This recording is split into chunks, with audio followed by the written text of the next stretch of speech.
So, good evening and welcome to everybody. My name is Yumna Hari Singh, and I'm here to do a quick introduction to ArtMantram and to today's event.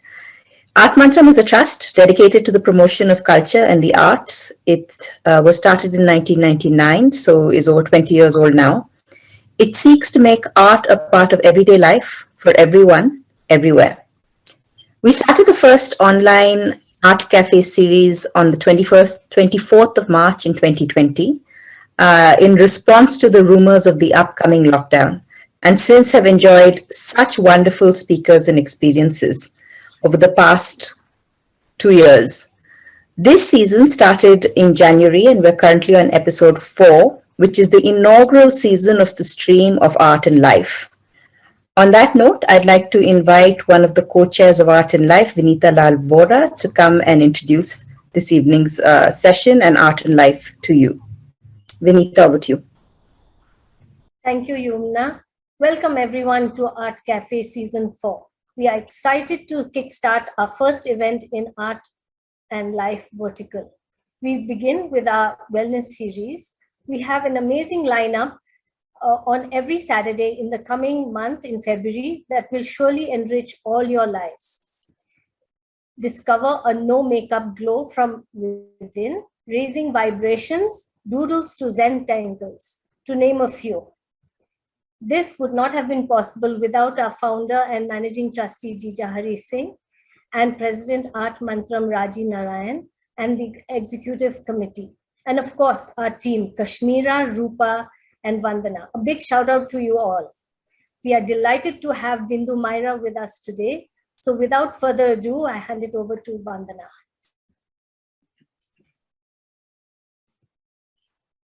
Thank you so much, Vinita, and hello, everyone. It gives me great pleasure to introduce our speaker for today, also because she is a very old, dear friend of mine, Bindu Maira. So, Bindu's been intuitive from a very young age and with a deep and abiding interest in everything mystical and spiritual and esoteric.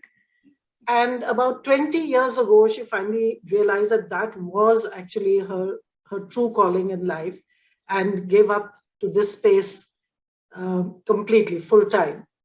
So ever since she's been an helping guide and, to this ever growing long list of clients and friends who she counsels and consults with. Her space is right from tarot to crystal healing, to sound healing, to hypnotherapy. She does workshops across the globe, and she does one-on-one coaching, counseling also in this space, and also conducts healing retreats. She's also been featured, besides Lit Fest, she's also been called upon as a speaker like today for ArtMantram. Thank you, Bindu, for accepting to come today. And she's been featured in numerous articles where she's written herself and been interviewed. And she's also been published in a book on holistic wellness. So I know that Bindu's done some amazing retreats in Cairo, which is also very dear because we live there too, and on river cruises along the Nile. And she works out of Gurugram as it is called today, and has her own healing center there called Angel Light. Now, I don't want to take away, I know you guys are all waiting anxiously for this time. So Bindu, we'd love to hear from you. Over to you to share this space. Just a moment, may I interrupt? I just want to just give the motives of how we will go. So Bindu will speak, after which there'll be questions and answers. So please feel free as questions come to your mind to post them on chat. And after which we will call in, the person for the question. And I request at that point that you please be on video when you ask your question. Thank you. Bindu, over to you. Thank you, Vinny, for such a wonderful introduction, and thank you all for having me here. To speak on a subject which I think is on top of everybody's, not just mind. The times we're living in really are about creating wellness for ourselves in the middle of all the chaos that's going on. So I'm going to dive straight into it. And let me begin by asking y'all actually, what is your definition of good health or wellness? What's your definition?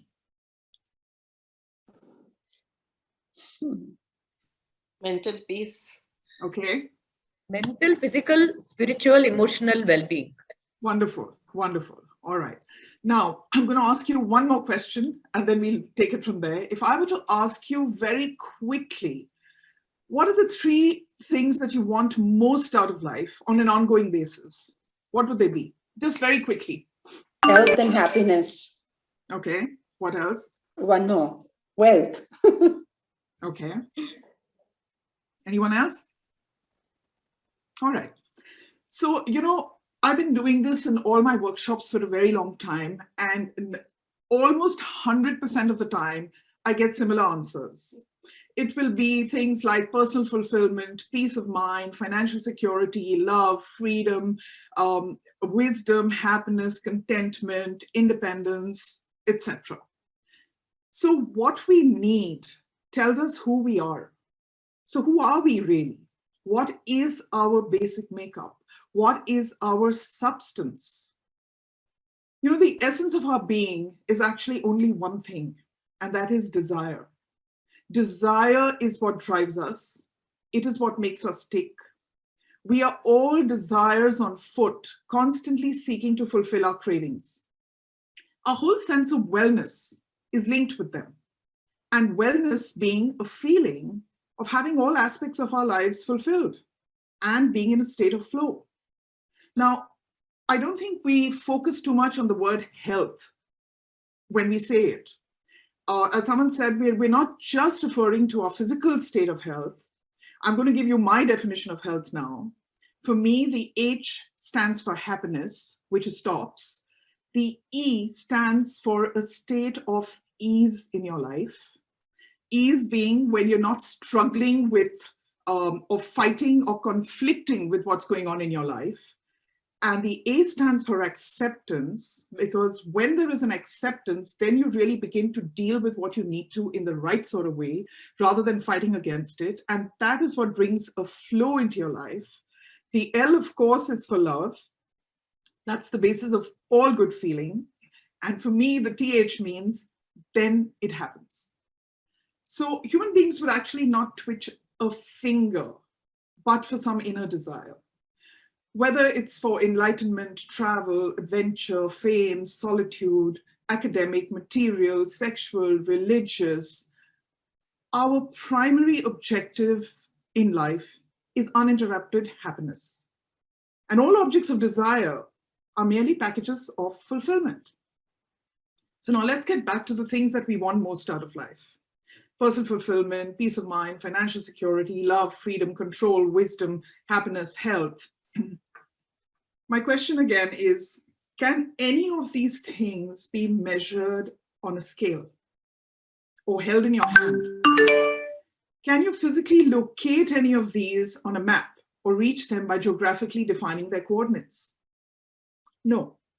The reason being, they are all aspects of the spirit. And so there's really only one place to find all of these, and that is within ourselves. Because these are all aspects of spirit.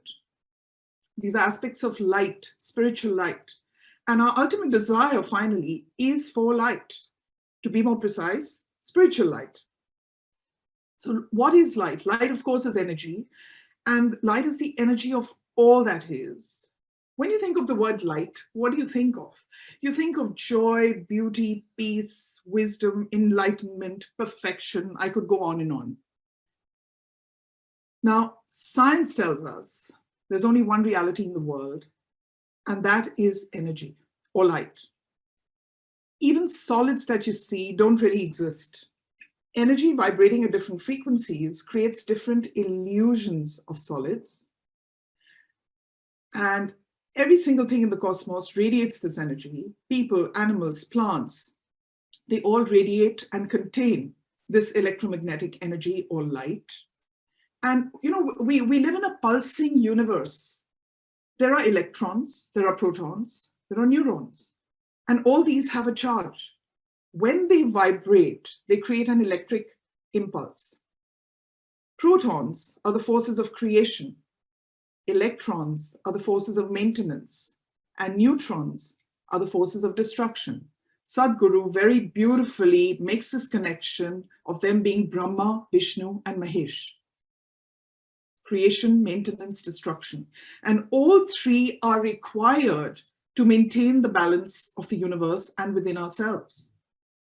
So every single thing in the universe is tapped into it. This is the life force of energy that creates all that is good out there. And it's flowing into every single thing, through every stone, grain of sand, leaf, rock, animal, human. So this light is literally everywhere. It's not just in our universe, on Earth, it's in the cosmos.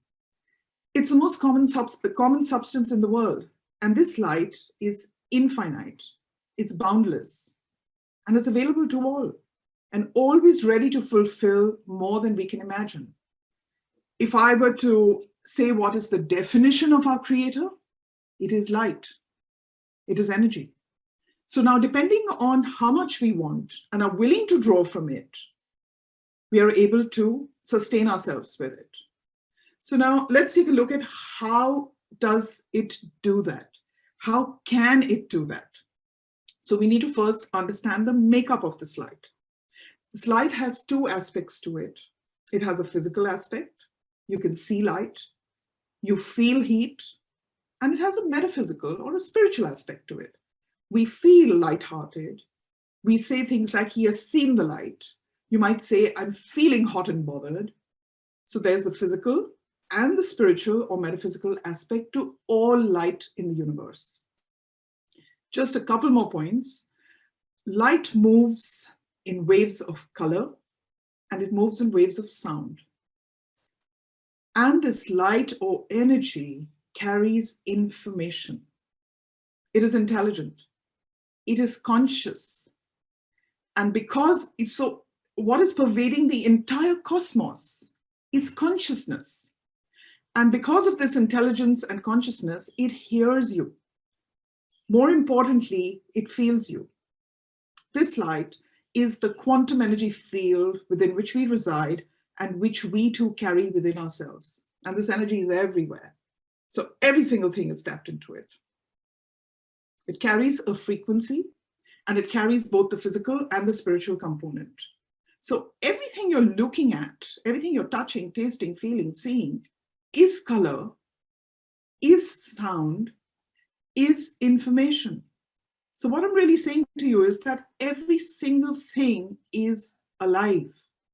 Every single thing has a soul. Every single thing has consciousness. And human beings too, we are waves of color, waves of sound, waves of frequency, waves of information. We too have both aspects, which we are familiar with. We are physical beings, and we're also spiritual beings. We experience both in our incarnation here. So essentially, each and every one of us walking the planet, we are beings of light. So light or energy or creation, the creative force is not something that's out there. It is flowing through every nerve center of our beings. So color, sound, consciousness, frequency is flowing through every cell, tissue, nerve, and fiber of our being. The Kabbalah, which is the most ancient Jewish book or text, tells us, and this is really interesting, that only 1% of our world, as we know it or see it, is the material world or the physical world, which is what we can touch, taste, feel, and see. 99% is the quantum world, the unseen world, which is the felt world. So this, it's a very tightly woven web that makes up the fabric of the universe. It is a container that holds the universe, and it is also the bridge between our inner and outer worlds. It's also the mirror that shows us what we've created. So Carl Jung has talked about a universal subconscious or a universal group memory. We call it the collective conscious. In India, we also refer to them as the Akashic records. So what is this collective consciousness? What this means is that every last thought, word, deed, action, emotion that has ever occurred or was expressed is stored out there in the form of an energetic vibration. The wars that have been fought, the catastrophes that have occurred, all the prayers that have been said, the gentleness, the kindness, the memory is all out there, as are our memories from our past lives, from what we go through here. All our experiences are stored as energetic vibrations in our individual energy fields. And they create our individual energy signatures. We see them as the genetic codes that we carry. Health-wise, we know, we talk about hereditary diseases. But what's really interesting is that these codes and these patterns play out in our daily lives. They play out in families. We refer to it as family constellations. I mean, I could go on and on, but we're short on time, so I'm just touching on it. So what all this consciousness put together does is it creates the consciousness of the universe. And of course, it's a shifting consciousness based on the input and the output. It is intelligence. And even though you may not be aware of it, you are in constant communication with this intelligence, with this consciousness, through the thoughts that you have. Thoughts are the finest forms of energy.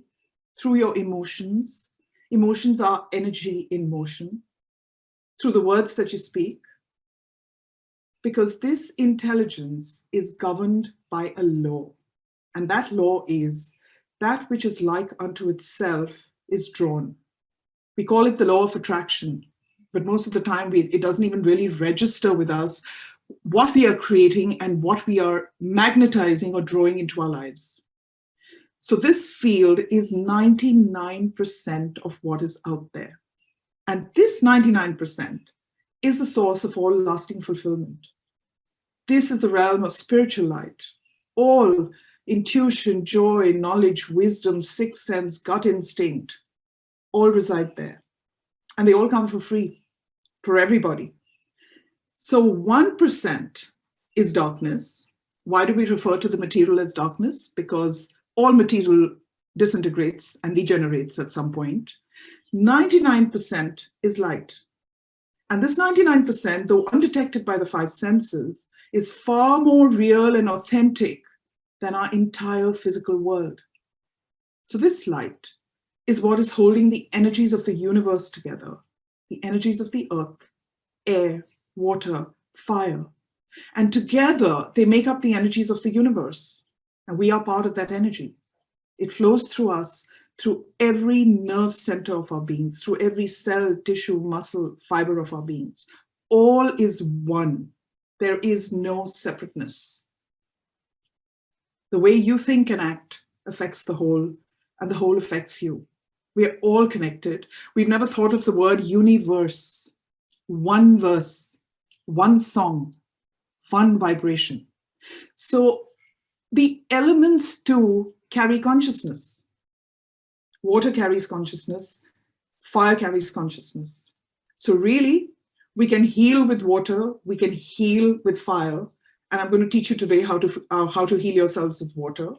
If any of you have heard of Dr. Masaru Emoto from Japan, he spent years of his life actually photographing water crystals under different circumstances. And he photographed the changes that occur in the composition of the water. When beautiful music was played, oh, the water crystals were gorgeous. And when bad words were spoken, the crystal became ugly and misshapen, etc. So a very simple way to actually heal yourself is to talk to the water. The water hears you. The water responds to you. Each time before you drink a glass of water, just think the words, this water heals me completely. This water makes me peaceful. This water creates a sense of flow in my life. A wonderful way to do this is also, if you have like a common jug of water for the family, you write down the words peace, love, harmony, good health, whatever it is you want to. And the letters work as well, because letters carry frequency as well as numbers do. I'll get to that a little later. And always drink water that is charged with thoughts, charged with communication. So talk to the water.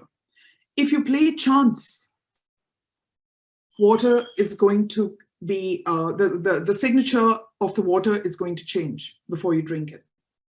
So this is one way of changing the energy signature of the water and using it to heal yourselves. So similarly with plants, I mean, they pick up your emotions, they respond to them, they hear you. One can do a whole workshop on all this, but as I said, I'm just touching on these today to bring home the awareness to you. And if you really think about it, this is why across all cultures in the world, in all rituals, the elements are always used. Elements of water, fire, earth, and air.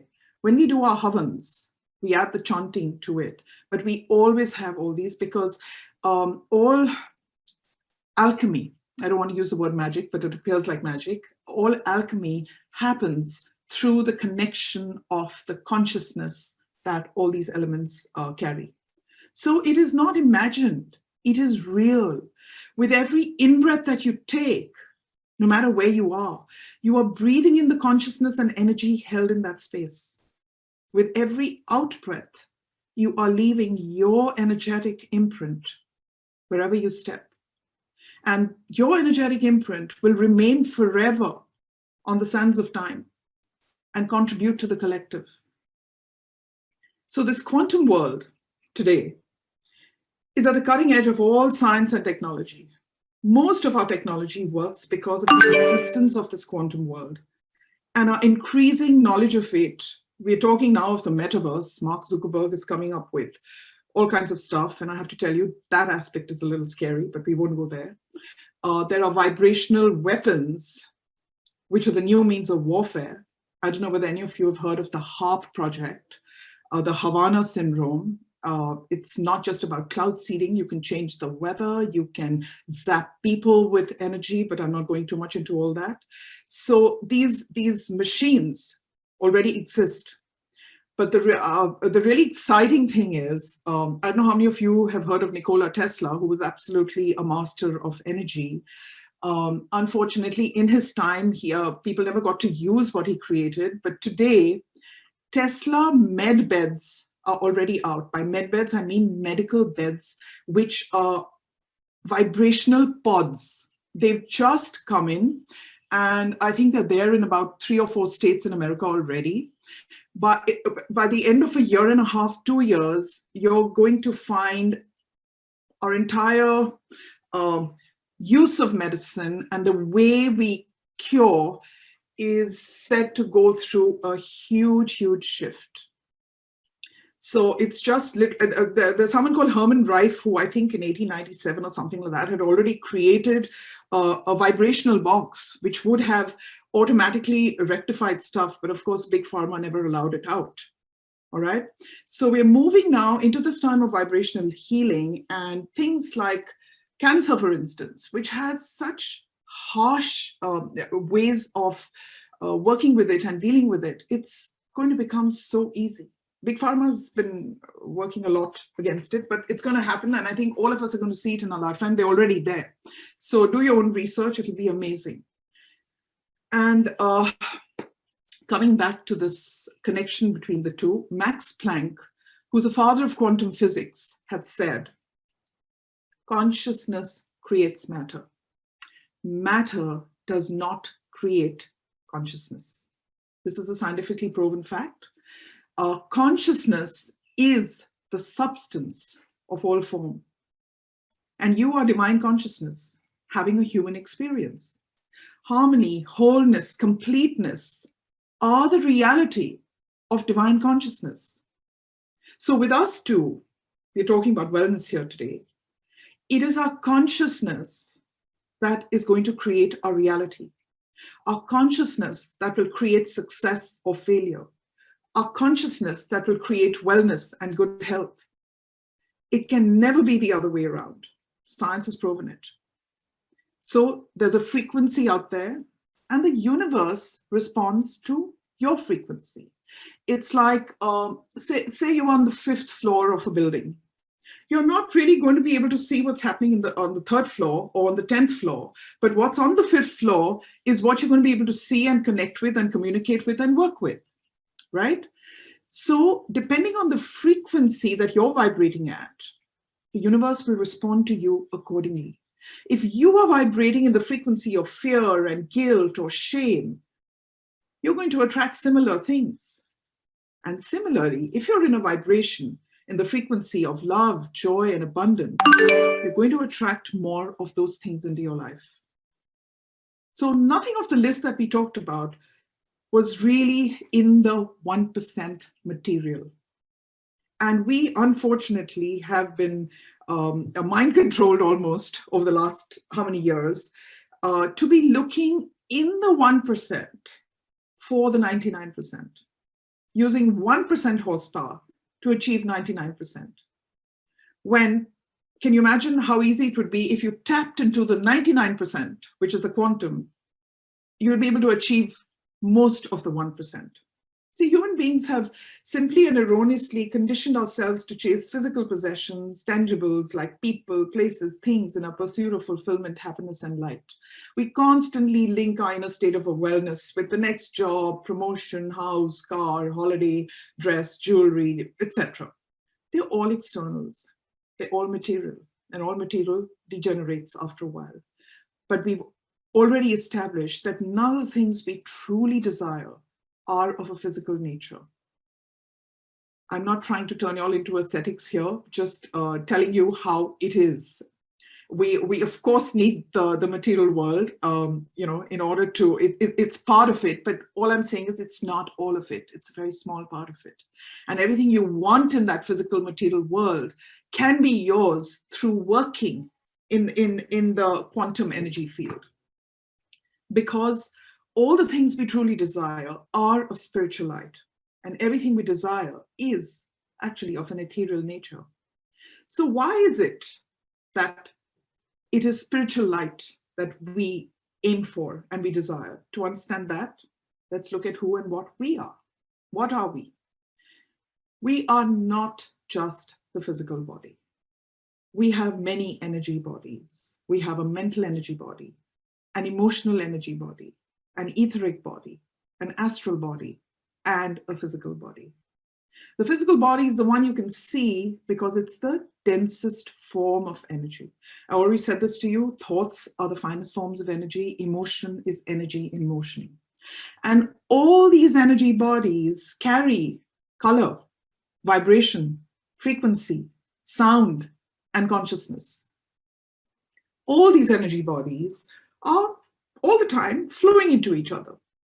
If you think about it, your thoughts affect your emotions affect your thoughts. It stands to reason that they will affect your body. Because energy cannot be destroyed. Energy can be transmuted. What is positive can turn negative. What is negative can be turned positive. But all energy has to come and rest somewhere.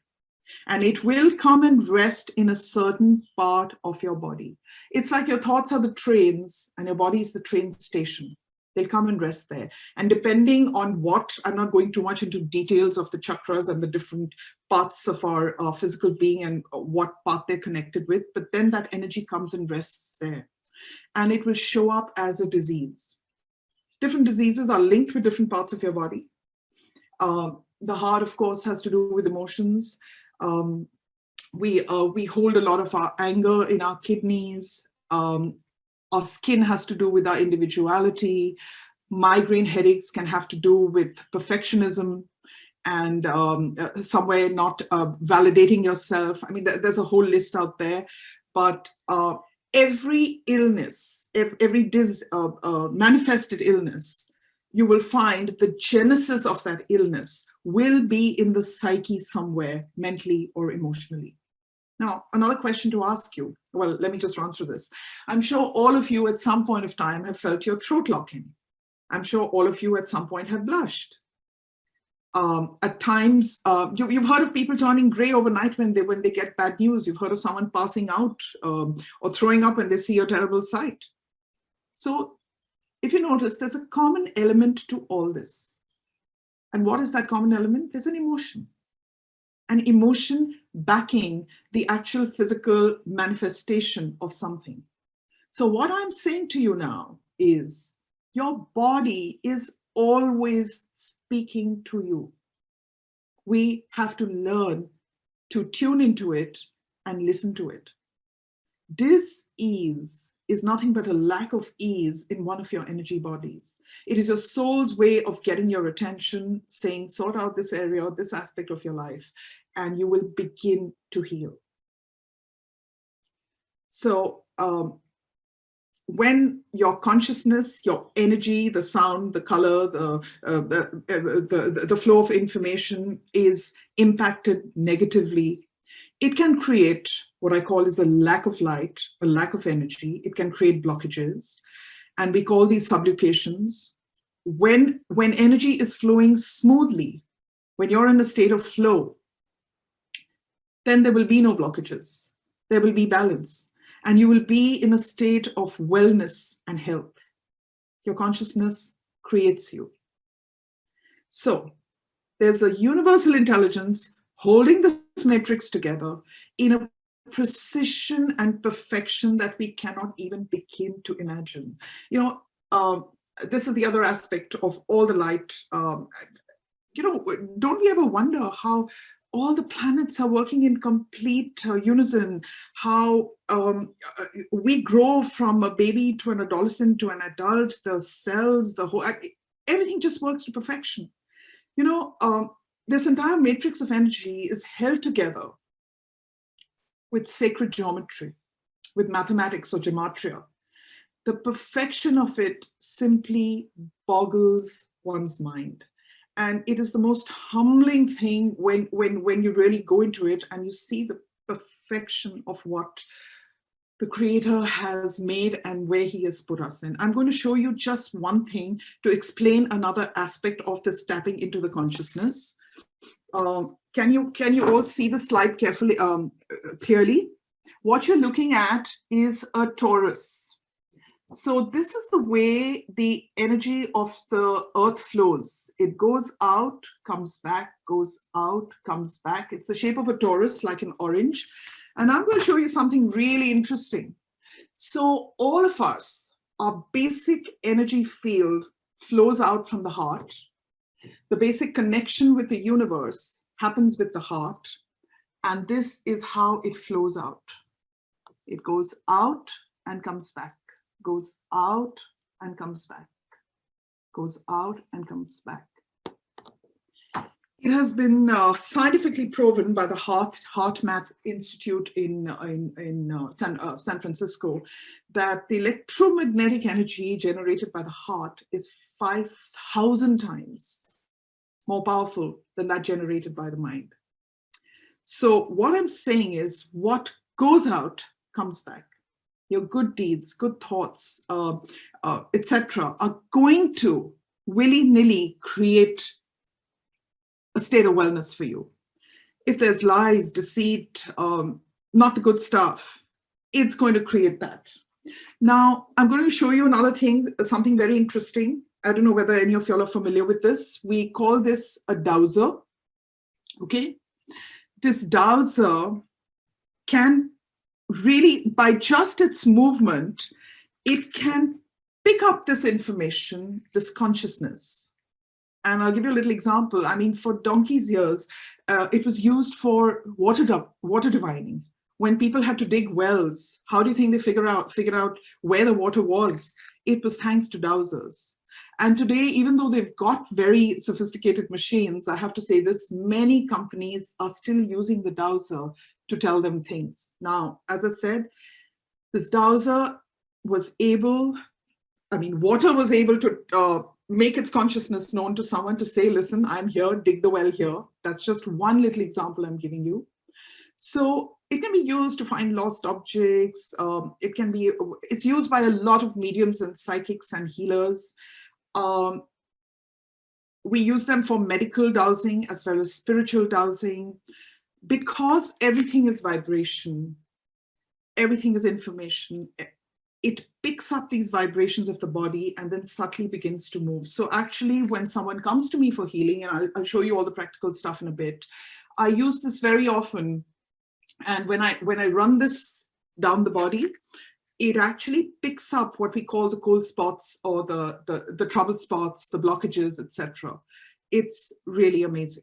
A lot of people love to carry this in their pocket to get yes, no answers with everything. And I just tell everyone always go a little easy with that. Don't get too carried away. But so a dowser can do this. And the reason it can do this is all is energy, all is connected, all is intelligence, all is information. So it's like there are magnetic tapes of information flowing out there. And you're aware of the fact that I do tarot. I've been reading tarot cards for about 20 years now. And every single day they blow my mind in terms of how accurate they can be. So how do you think the tarot works? Tarot works through a process of mnemonics and psychokinesis. Basically, the cards are tapping into this consciousness and this energy field, which holds all the information of everything that has ever occurred. And sometimes I love to say this, people come to find out their future, but actually what you're reading is the past, because it's the past that's created the present energy. And the present energy in your life is what's creating the pathways in terms of where you're going to go. So it's really not, reading the future. Of course, tarot does much more than that, but I just wanted to point this out to you, that they tap into the Akashic records, to the collective subconscious, to give us our answers. That is how numerology works, astrology works, Vastu and Feng Shui work. This is pretty much how long distance healing works. People wonder, they say, how can you do long distance healing? Because everything is connected. They've done enough experiments. As I said, we don't have the time to go into all of this. I run workshops on all this sacred geometry and all of that, etc. But as I said, I really do invite you to do your own research. It will give you a whole new perspective on ourselves, our lives, and our connection and relationship with the whole. It's very, very humbling. The sheer beauty, perfection, and grandeur of the scale of things. All right. So this universal intelligence maintains the organization and balance of the universe.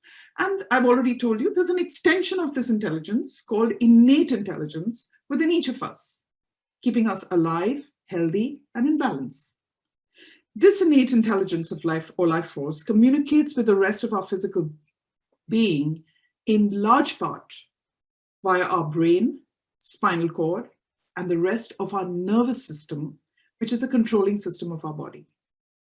Now, as long as this communication between our brain and body is open and free-flowing, we remain in an optimum potential state of health. When there is an interference, our cells may begin to break down and our resistance may weaken, allowing for dis-ease. So healing is really all about removing these subluxations, these misalignments, where the whole aim is to go down to the root cause rather than just work with the symptom. So all healing, and people refer to it as different modalities. And I'm sure all of you have come across somebody or the other doing something or the other in terms of healing. So all I want to say is that every healer, finally, no matter what tools they are working with, they're connecting with the light. They are downloading light. They use light to erase blockages and create a free flow into your entire systems. I don't just say body. I mean, to give an example, say someone's getting headaches. And I mentioned earlier, migraines can be sort of being in a state of perfectionism and invalidating yourself or whatever. You pop a pill, it'll help, but it'll come back. I'm sure some of you may have heard of people who maybe had kidney stones or something. They've been operated and then they come back. So when it comes to healing, there are many ways. It's all about light and creating a free flow of that light. The energy field of healing is the energy field of the soul. and one, it's source energy. And when you're working with source energy, because that is who you are, nothing can be more powerful than that. So that was just as briefly as I could to give you the thread that threads it all together. And now to get to what I do. So I personally work with a combination of color, sound, consciousness, and information to help. So let me begin. Okay, I'm going to begin by just showing you a few pieces. Okay, so this is something called a rose quartz. It helps with peace, love, harmony, unconditional love, etc. Okay, I'm showing you my bigger ones first. This is a it's one of my prize pieces, a beautiful Lapis Lazuli. This works on the throat chakra. It enables one to lead what I call is an authentic life. An authentic life being knowing who you are and being able to have the wherewithal, to create the wherewithal to follow through with what you want. This is something called a black tourmaline. Looks very ordinary. We actually call this a lifesaver. This throws negative energy out of your energy field. It's great to use in homes. I tell people, put it at the entrance of your door and one at the exit, and it actually pushes negative out. Okay. So this is a smoky quartz. And let me show you these. This is a white quartz and a smoky quartz. We actually use these to unwind pain. Yeah. I'm just quickly giving you a little, this is something, it's green aventurine, but it's in the shape of a Merkaba. The Merkaba is really what your energy field looks like. Let me show you another beautiful one. So this is something called an azurite. It's one of my favorite ones. The only place on earth they're available are in Egypt. Those mines are flooded. They say this has the ability to even shift your karmas, etc. And since we're on the subject of Egypt, I mean, I've done about 11 trips there.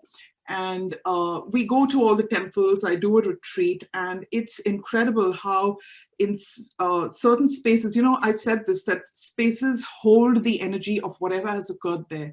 We've had experiences of spontaneous healing when, and mind you, on these altars where the common man was not allowed in years and years ago, now we are able to go there.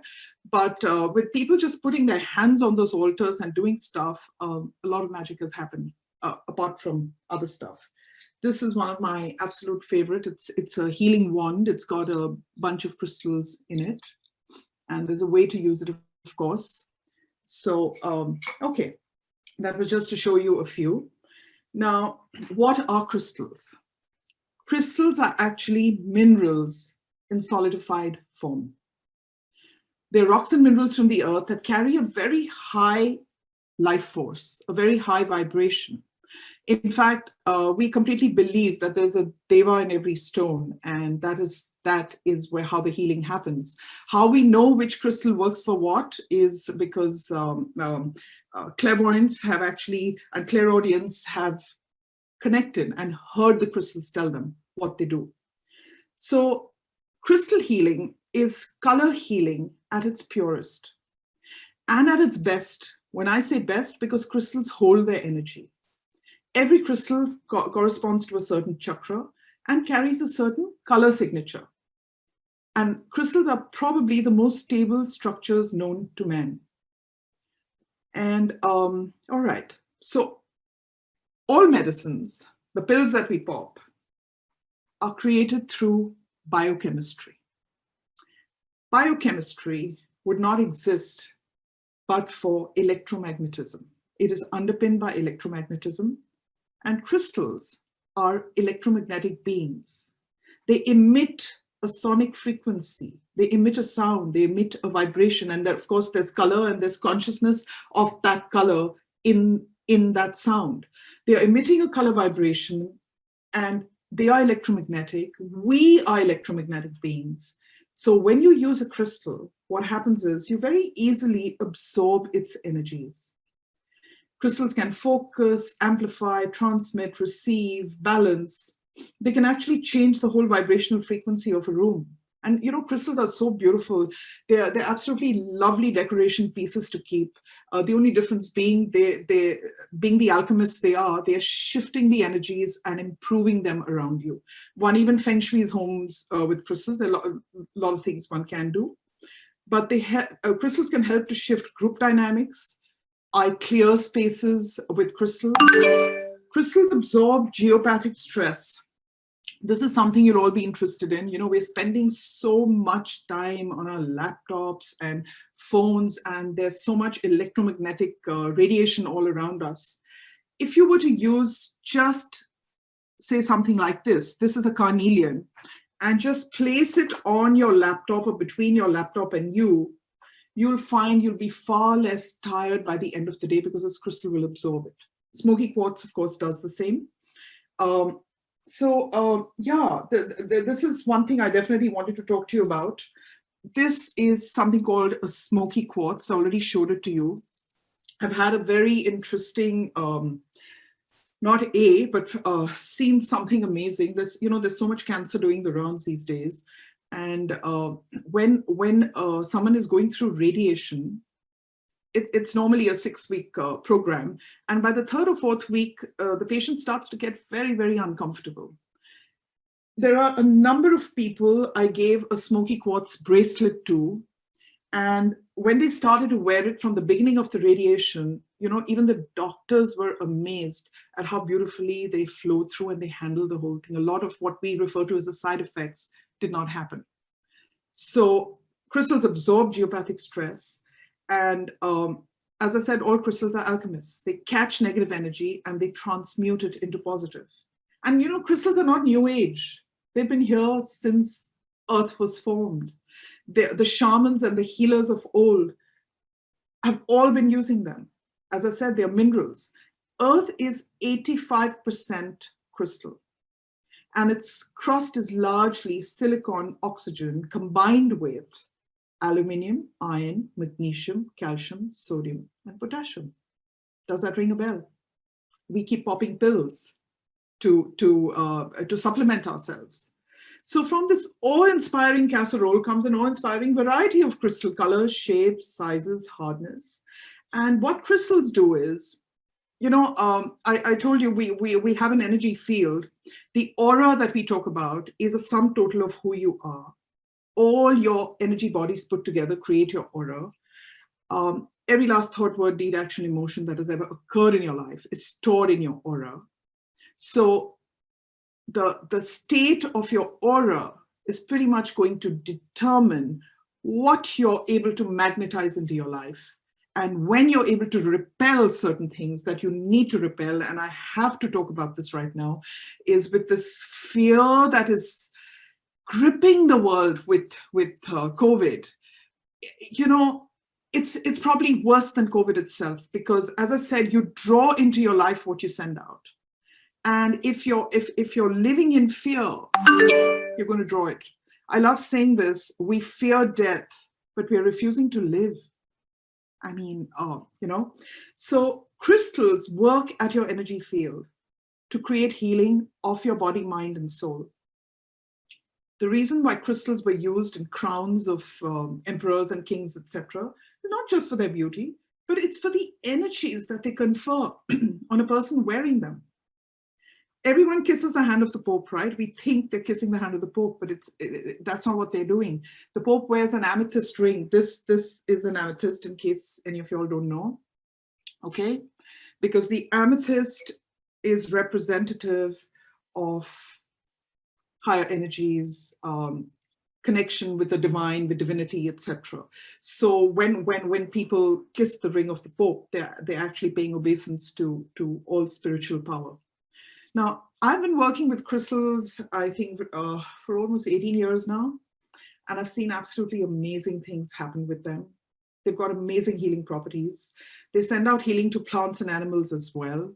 I've seen, I'm going to just give you a few examples and stories.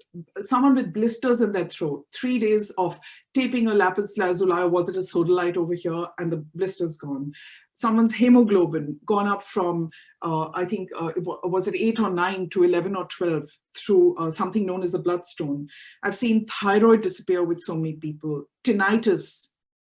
In fact, I just got to hear from someone 2 days ago. Her son, who's had tinnitus for a long time, is doing much, much better. Kidney stones. Years ago, I'll just give you 1 or 2 stories. I had this young boy come to me who was very into gymming and, you know, into fitness. And I think he'd injured his back or something wasn't right. And the doc said to him, look, you're never going to be able to gym again. And he came to me. You know, we did just 3 healing sessions. And then, of course, I gave him some crystals to use, and he used them like his life depended on them. He's probably among the fittest guys I know today. He's doing everything he always needed to and wanted to. This was the physical thing. When the Bombay shootout happened, this is one of my very favorite stories, and this is someone I happen to know well. This lady was seeing someone, and this gentleman was killed, and she was in quite a state.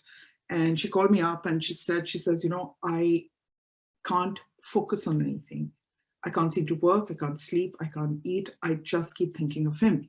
So I said to her, I said, come in for a healing session. And we did what we did. And then I gave her, this is a thing called a Rhodochrosite. This is, of course, a slightly larger one. I gave her a much smaller one. And I'm just using the story as an example.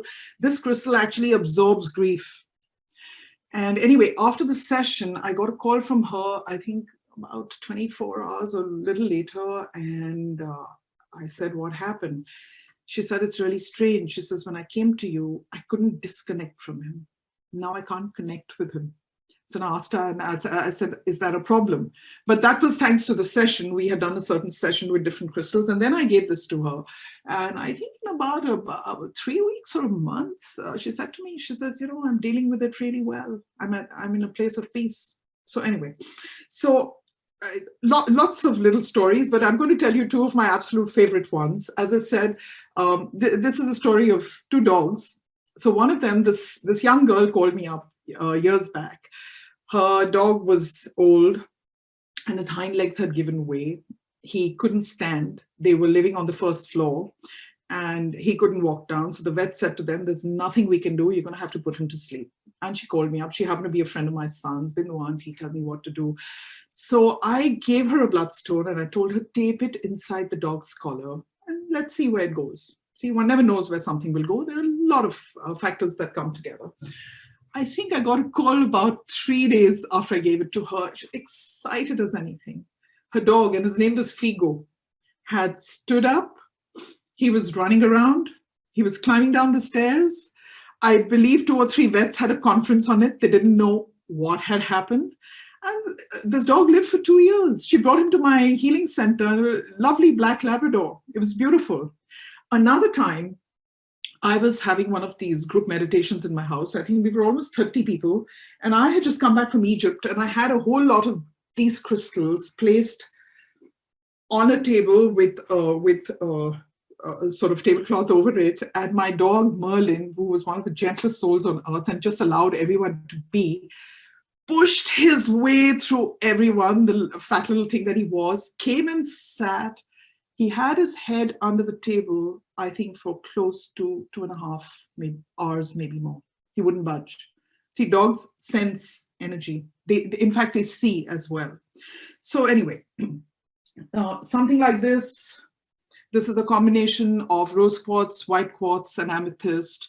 Helps with insomnia. I have lost track how many people I've given this to in the last few years. You just have to sleep with it. It calms you down. It works on the skin. It improves your skin. I've had people with black patches, the patches have disappeared after they've tried using all sorts of things. So there's, lots of stories. So they work on all your energy bodies, the mental, the physical, emotional, and of course, spiritual, because your spiritual body is a sum total of who you are. And it's going to, one way or the other, improve your aura to the extent where you will be able to bring in the wellness. And by wellness, I mean draw whatever it is you need into your life. Crystals raise the vibration of any space they are in. As I said, you can unwind pain, you can repel, you can manifest. I'm now going to request you, we're going to see like a 1-minute movie or someone talking about his experience with crystals. Could you just show the film now? And Bindu, we're running against time a bit. There are many questions mounting in the chat box. Wow. After the film, can we go into them? I'm nearly done with this. I've got 3 minutes more of talking. It's such a vast space, so don't mean to rush you, but so let the film be. Questions there. Let the film be. No, we can show the film. It's not an issue. Okay.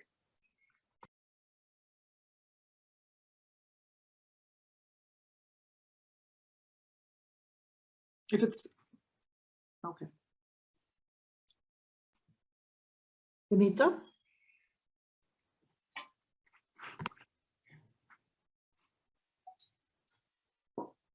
Could you see that?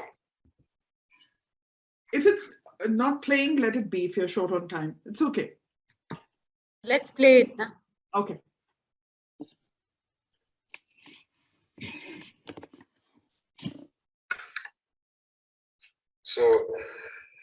So I was seriously ill, and I had a really bad case of jaundice and was not responding to medication. I was in the hospital for a few days, and they couldn't really figure out whether it was hepatitis A or B, and we weren't really getting any clarity on what the situation was, and I was just getting worse and worse. And so one day my mom got these crystals, and I kind of was like, okay, but at the end of it, like, it was good because I woke up the next morning feeling much better, and the crystals, it was like this big black crystal, and it turned yellow on the inside area. So, and I mean, I was feeling much better the next day, and then I started responding better to the medication, and you know, I've been in the hospital for say 6 days at this point, or 5 days, and then within 4 days I was out. So, I mean, it was quite a positive experience, I guess, and it worked out for the better. Great, thank you. Okay, so Vinny, I'm going to take up just 5 minutes more, if that's okay. Let's just move to the sound. What I want you all to do now, take a look at this. Okay, can you see this? There are 2 different bowls. I'm just going to play them. Close your eyes, and I hope the sound goes through well. Just, okay?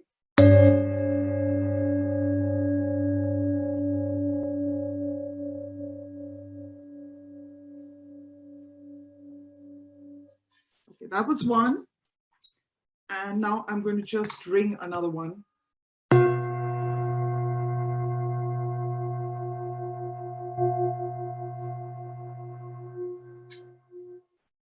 Okay. Quick question. Did y'all feel any different between one and the other? Yes? All right. Yes, definitely. Vibratory, the vibrations of the sound were different. Yeah. Now, if you were here and you were going to put your hands here, you would feel the vibrations. I'm going to do this very quickly. I always seem to get carried away when I talk about crystals.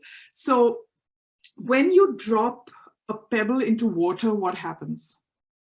It creates perfect concentric circles. It displaces the water, right? So similarly, when a sound is introduced anywhere, it will displace other energies and clear them. Think of a pipe through which water is flowing and muck collects.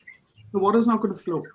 So the same way, when we have blockages in our energy field, when we use these bowls, when we use sound displaces the blockages and breaks through them. Chinese medicine is based on the premise that every organ has a perfect rate of frequency.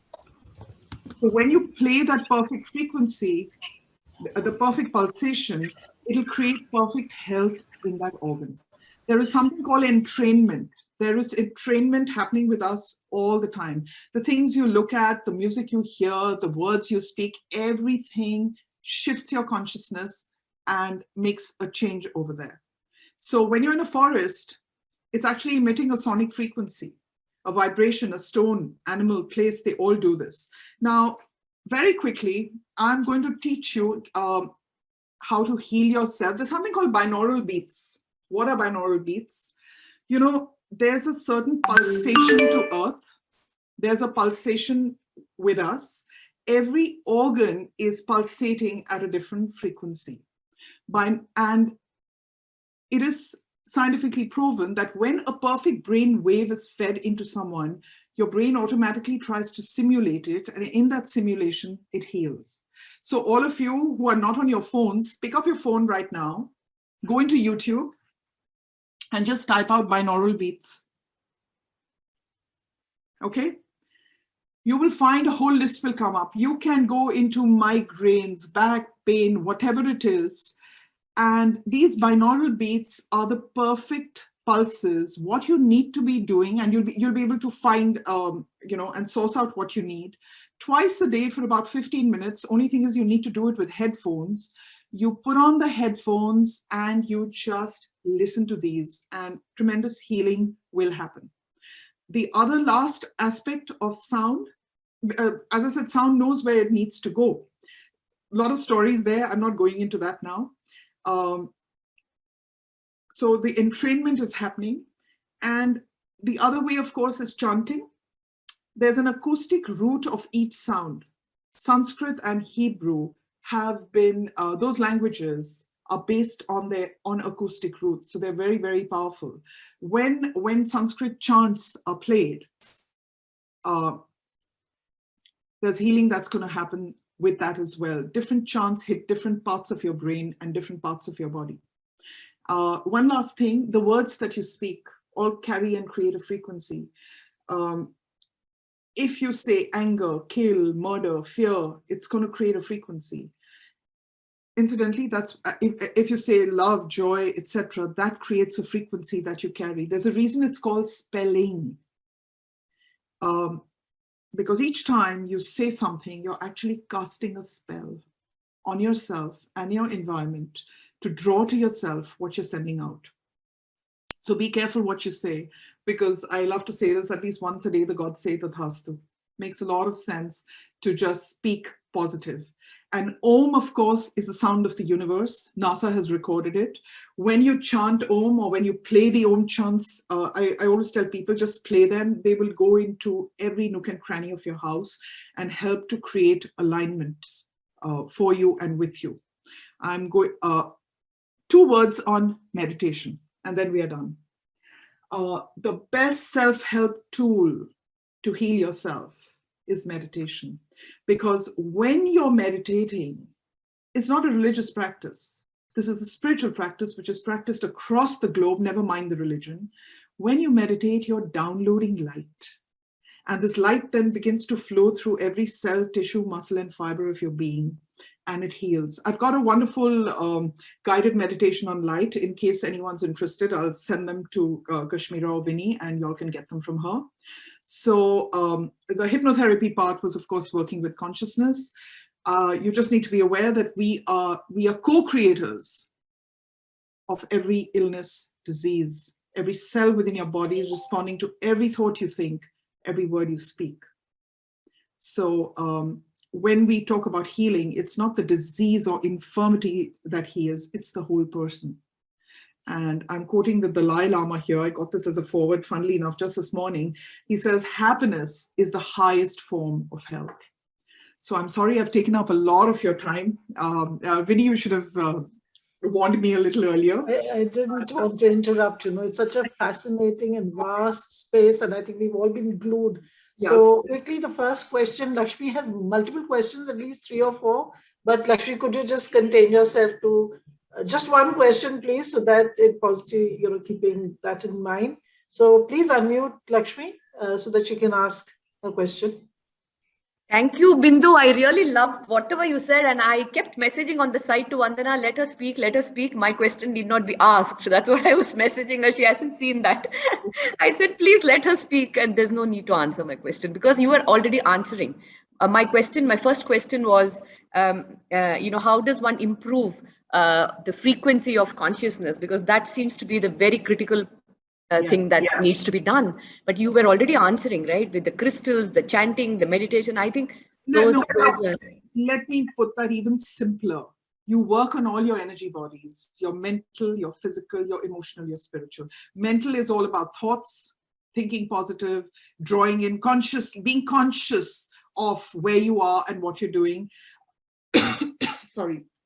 Your emotional energy body is only one thing, folks: forgiveness. You get to a point where you stop judging people and you allow them to be the way you want to be. You go into forgiveness mode, that's going to heal. So I actually do something called a karmic healing retreat where we work on each one. It's a process. It's the whole of you. So to improve your frequency, you work with your thoughts, your mind, your emotions, physically, whatever it is that works for you, because it is the whole of you that creates your frequency. And of course, these are the wonderful tools we have.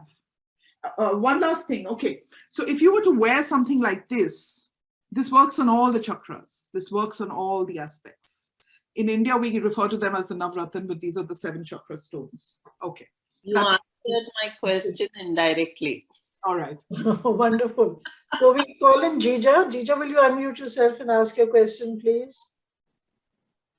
This is almost like a rapid fire. No. Yeah, it's not a question actually. I just wanted to say how awesome it was, the presentation, and you covered the whole gamut of, concepts, all the things that I've heard of. You covered in your, short 1-hour presentation. Thank you so much for that. And you really set all of us, 30 of us, 40 of us who were here on another path. Some people have been on the path, but now I think that all of us will be on this path, and all of us will be reaching out to you for more information, more help, more healing, more joy, and also thank you how so to much. attain I'm so glad. that state of being in joy and in forgiveness. All these things are so beautiful. Thank you so much. If I may add to it, it's just about 2 words: living in a state of conscious awareness. That's it. We've been programmed. We've been very mind controlled. We've had subliminal messaging happening to us for years. I don't want to go down that road because that's another story. But yeah, conscious awareness, and I think it all falls into place. So we've already been getting side messages saying, okay, when can we do a workshop with Bindu? So, Brinda, I'd like to call you in next, please, with your question. Brinda? Yes, thank you. My question is, Bindu, that was a great talk. I practice a little bit of healing on myself. I use Reiki and Pranic, and I really enjoy good health because of that. But can blockages be healed can all these blockages, physical blockages which cause disease, can they be healed with affirmations alone, like the Louis Hay affirmations? See, affirmations is a part of it. I'll tell you what the difference is, okay? And now I'm quoting Greg Braden, who's one of the best-known quantum physicists out there. You must read his books. It's just amazing.